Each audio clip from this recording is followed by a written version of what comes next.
उपराष्ट्रपती पदासाठी उद्या निवडणूक होणार आहे। या निवडणुकीतल्या मतदानासंदर्भात भाजपा खासदारांना आज संसद कार्यशाळेमध्ये प्रशिक्षण देण्यात येत आहे। यामध्ये विविध सत्र होत आहेत। रालोआचे घटक पक्षही आज यात सहभागी झाले। रालोआचा घटक पक्ष असलेल्या शिवसेनेच्या खासदारांची महत्त्वपूर्ण बैठक शिवसेनेचे मुख्य नेते एकनाथ शिंदे यांच्या आदेशानुसार शिवसेना संसदीय गटनेते खासदार डॉक्टर श्रीकांत शिंदे यांनी नवी दिल्लीत बोलावली होती। या बैठकीला शिवसेनेचे खासदार उपस्थित होते। केंद्रीय विधी आणि न्याय मंत्री अर्जुनराम मेघवाल यांनी यावेळी निवडणूक प्रक्रियेविषयी मार्गदर्शन केलं।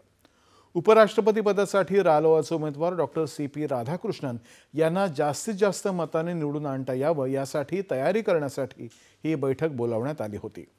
उपराष्ट्रपती पदाच्या निवडणुकीसाठी विरोधी पक्षांच्या इंडी आघाडीनं सर्वोच्च न्यायालयाचे माजी न्यायाधीश बी. सुदर्शन रेड्डी यांना उमेदवारी दिली आहे।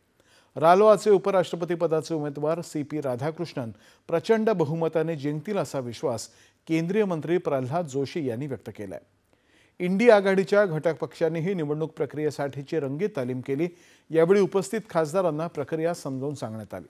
दरम्यान उपराष्ट्रपती पदाच्या निवडणुकीत बिजू जनता दल मात्र तटस्थ राहणार आहे। या पक्षाचे राष्ट्रीय प्रवक्ते सस्मित पात्रा यांनी ही माहिती दिली आहे।